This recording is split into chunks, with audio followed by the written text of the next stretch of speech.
Esse é o campeonato All Japan Grand Touring Car, na pista de Fuji.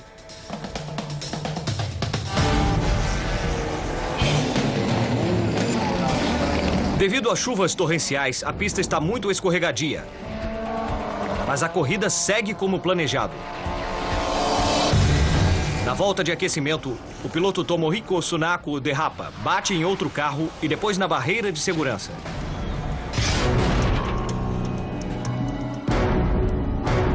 Segundos depois, o piloto Tetsuya Ota perde a tração e escorrega para fora da pista.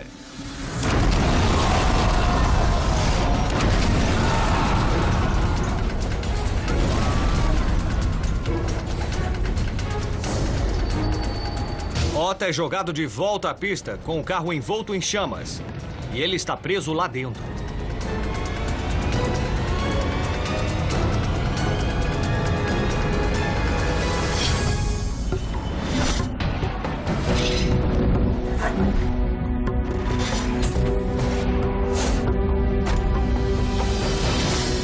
Na volta de aquecimento, o carro que abriu a corrida acelerou demais. De repente, o piloto reduziu a velocidade, o que fez os competidores frearem ou derraparem. Foi isso que fez Sunako sair rodando, criando condições perfeitas para o acidente e o incêndio espetaculares.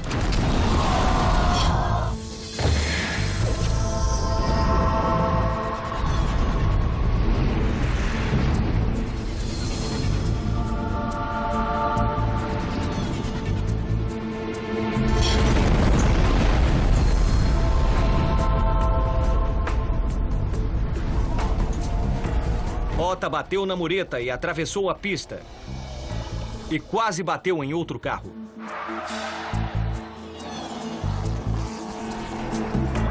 Outro piloto parou e usou seu extintor de incêndio pessoal no carro. Lutando para combater as chamas, o piloto finalmente tirou Ota do carro incinerado.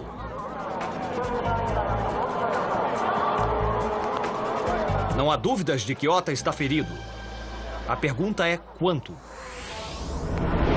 Ota passou 1 minuto e meio exposto a temperaturas que excederam 430 graus.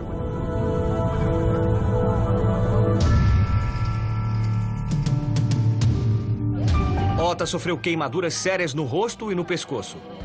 Sunako foi levado a um hospital próximo com ferimentos leves.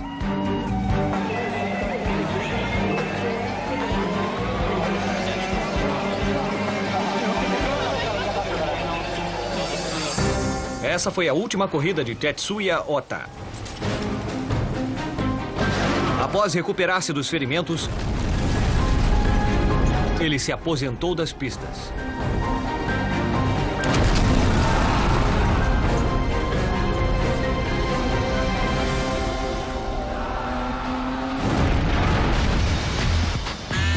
Os guardas da segurança que monitoram suas câmeras veem um clarão do lado esquerdo da tela.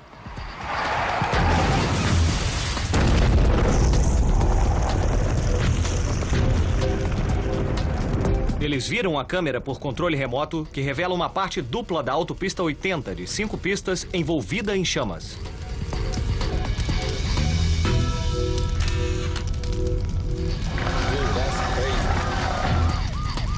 Um caminhão-tanque cheio de gasolina bateu em um pilar de concreto de 100 toneladas. O caminhão e sua carga de 32.500 litros irromperam em uma enorme bola de chamas. As chamas chegam a 1.500 graus e o calor é suficiente para derreter o metal que dá suporte ao viaduto que passa acima.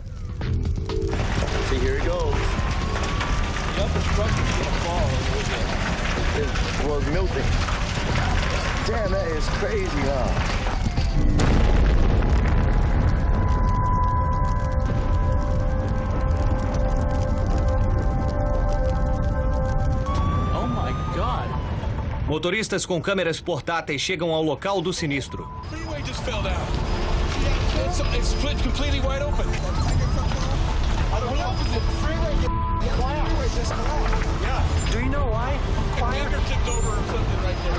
Mas a queda desse elevado da Califórnia ainda não terminou.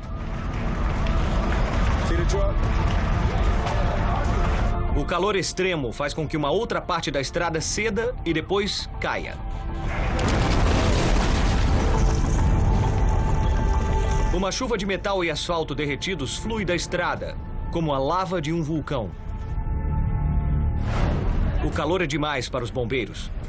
Eles têm que esperar até a maior parte do combustível queimar antes de se aproximarem. O motorista do caminhão teve muita sorte e conseguiu escapar sem ferimentos. Os investigadores disseram que o que causou o acidente foi a movimentação da carga. Felizmente, o elevado estava vazio quando a explosão aconteceu e nenhum outro motorista foi afetado. Foi preciso 26 dias e quase 6 milhões de dólares para reconstruir e reabrir aquele trecho da estrada.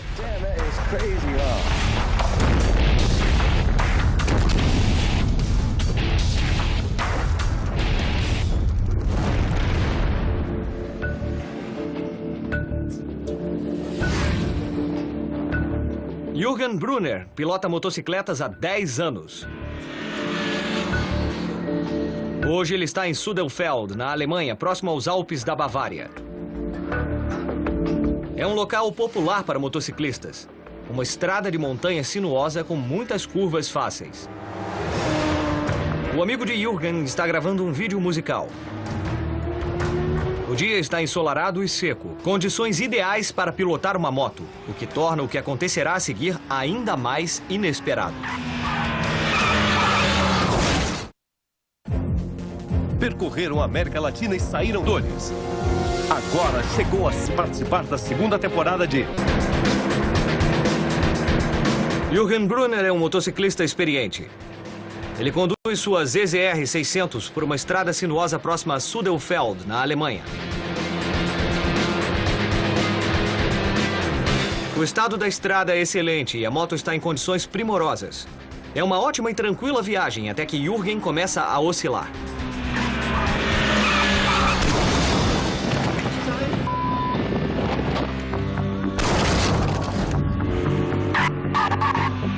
Numa velocidade moderada de 72 km por hora, o pneu traseiro de Jürgen começa a oscilar.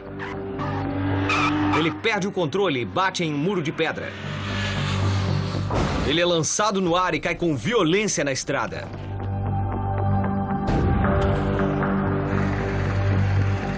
Graças aos equipamentos de segurança de Jürgen, ele só quebrou 2 dedos do pé e um osso do pulso. Sua moto de 11 mil dólares fica destruída. Embora ele não concorde com isso, Jürgen teve muita sorte. Do outro lado do muro em que ele bateu, há um abismo de 13 metros. Jürgen teve sorte de não ter sido lançado na ravina. Quanto ao que causou a queda, Jürgen diz que reviu a gravação várias vezes, mas ainda não consegue entender o que deu errado.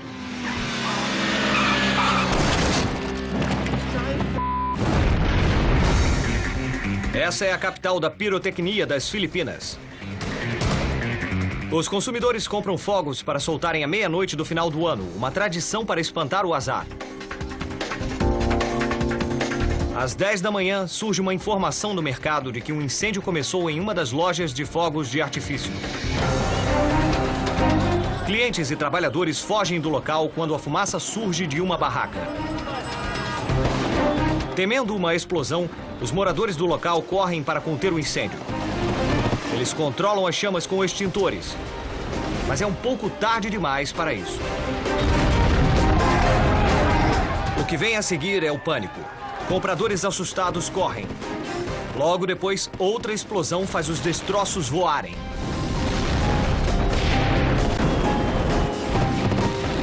O incêndio está fora de controle.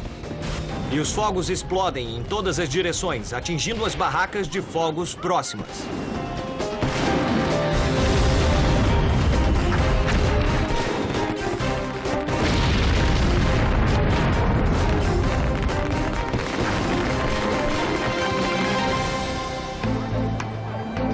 Quando os bombeiros chegaram, o incêndio já havia quase se apagado. No total, 10 barracas de fogos foram destruídas. Vários prédios da área ficaram sem janelas. Uma investigação oficial descobriu que um cigarro aceso foi acidentalmente jogado em uma pilha de fogos. Esse incêndio marcou o 8º acidente pirotécnico do ano naquela província. Nesse caso, 7 pessoas sofreram ferimentos leves.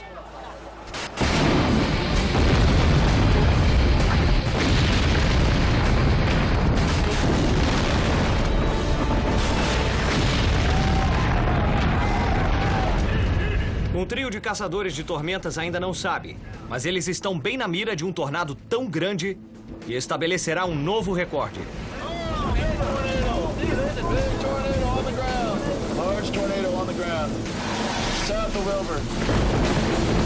Eles estão bem nos arredores da cidade de Wilber, Nebraska, com 1.700 habitantes.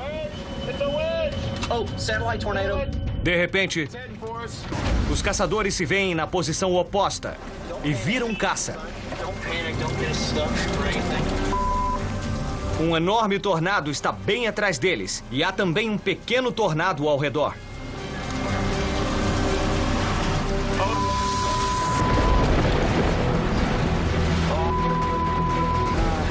Os homens tentam desesperadamente ficar adiante do tornado. Quando ele se aproxima, eles avistam um prédio em obras, sem portas ou janelas.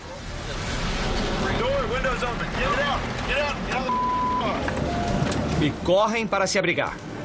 Segundos depois de entrarem, o pandemônio começa.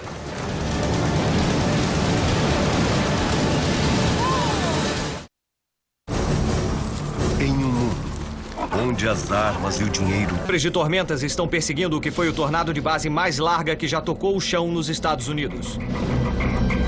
É um tornado principal de vórtice vertical, que não tem o formato cônico típico. Este mede 4 quilômetros de largura. Tornados satélites são funis menores que se formam próximo aos tornados principais.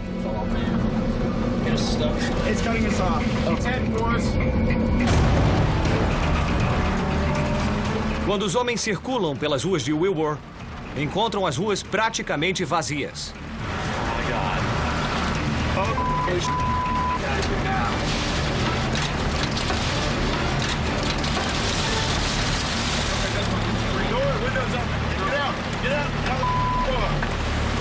No desespero, eles deixam seu carro e entram em um prédio em obras.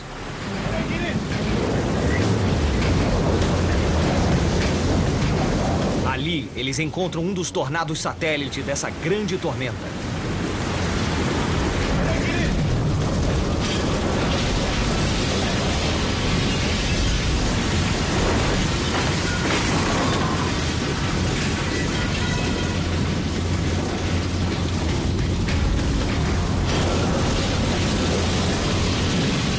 Parte da fachada do prédio desaba. Tijolos e metais caem sobre a calçada. Os homens surgem após a tormenta passar e veem que seu carro está muito danificado. Eles passam a noite em um hotel da região. Mas no dia seguinte, eles voltam ao local.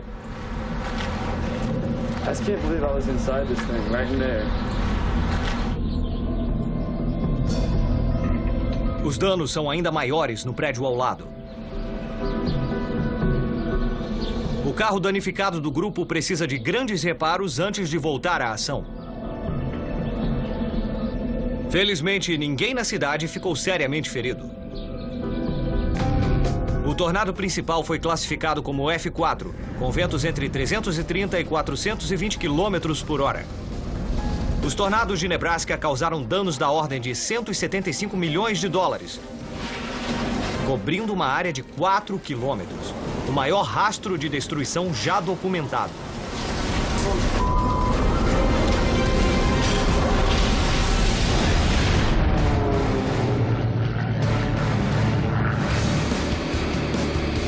Próximo à costa de Malta, aviões voam sobre o mar Mediterrâneo em seu Grand Prix anual.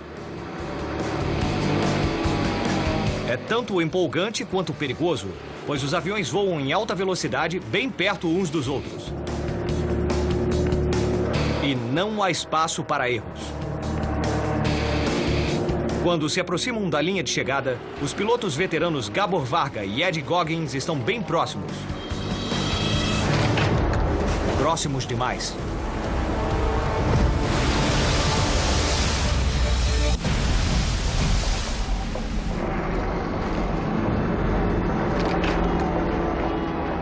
A asa direita do avião de Goggins bateu na cauda da aeronave de Varga e fez ele cair na água a quase 320 km por hora. O resgate chegou em segundos, tanto da água quanto do ar.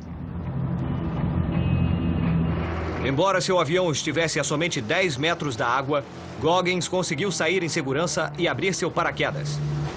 Ele sofreu apenas ferimentos leves. Infelizmente, Varga morreu devido ao impacto de seu avião com a água. Após uma investigação oficial, os 2 pilotos foram isentos de qualquer responsabilidade pelo acidente.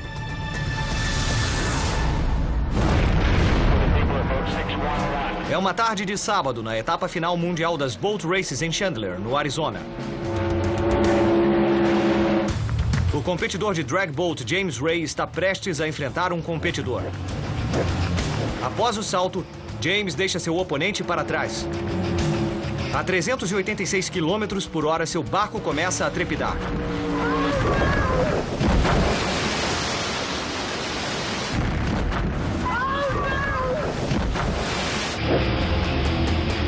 James teve um belo salto inicial.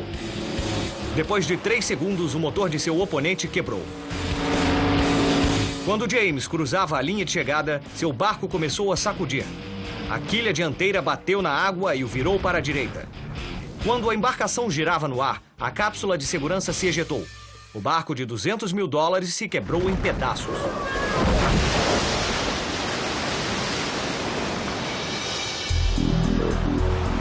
Depois de segundos, as equipes de emergência foram em direção à cápsula.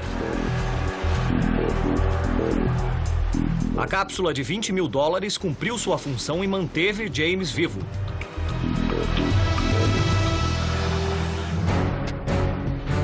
Mas quando a cápsula finalmente chegou à Terra, os médicos descobriram que James havia sofrido uma lesão espinhal.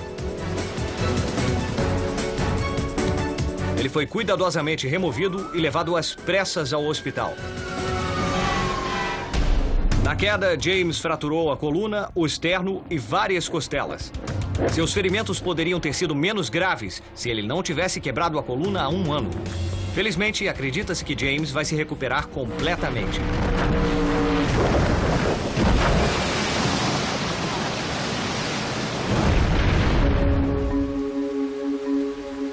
Esses são restos de um prédio municipal em Zonguldak, na Turquia. E essa é a culpada de tudo isso. Zonguldak é uma das províncias da Turquia onde mais chove. Uma tempestade forte começou à noite e continua até o dia seguinte. Fortes chuvas causam o transbordamento dos rios. Os drenos e ralos ficam entupidos pela lama e destroços. 70% das ruas ficam inundadas. O solo torna-se saturado e instável. Sob o prédio municipal, a terra cede.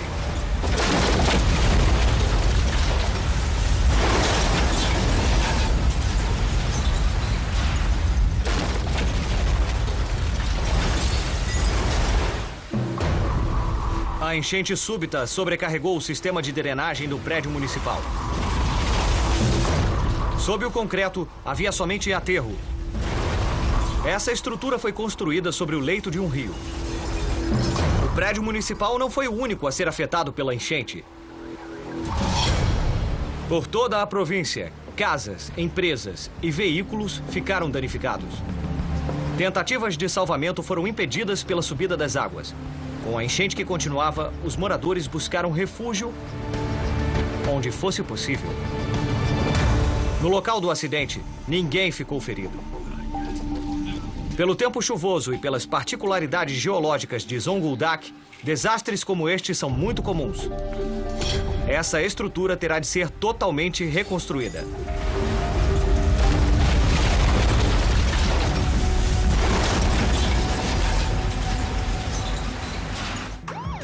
Um patrulheiro rodoviário do estado de Ohio, do município de Hancock, encosta para checar um acidente durante uma nevasca. O policial sai de seu veículo para investigar a cena, enquanto um reboque tira o utilitário do dique. Agora, com o veículo no acostamento, um reboque diferente e seu operador preparam-se para puxá-lo para a caçamba. O policial avisa os motoristas que diminuam a velocidade.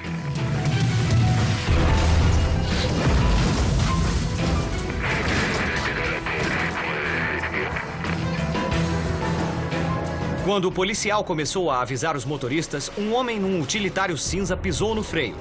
O veículo de quase 2 toneladas derrapou pela estrada gelada e subiu a rampa do caminhão e virou de lado. O motorista do utilitário não ficou ferido, mas seu veículo sofreu muitos danos. Quanto ao operador do reboque, ele saiu ileso. Mas se ele ficasse em seu local de trabalho por mais 8 segundos do lado esquerdo da rampa, os resultados desse acidente poderiam ter sido bem diferentes. Eu sou Ron Pitts. Nos vemos no próximo Grandes Destruições. Versão brasileira Audiocorp.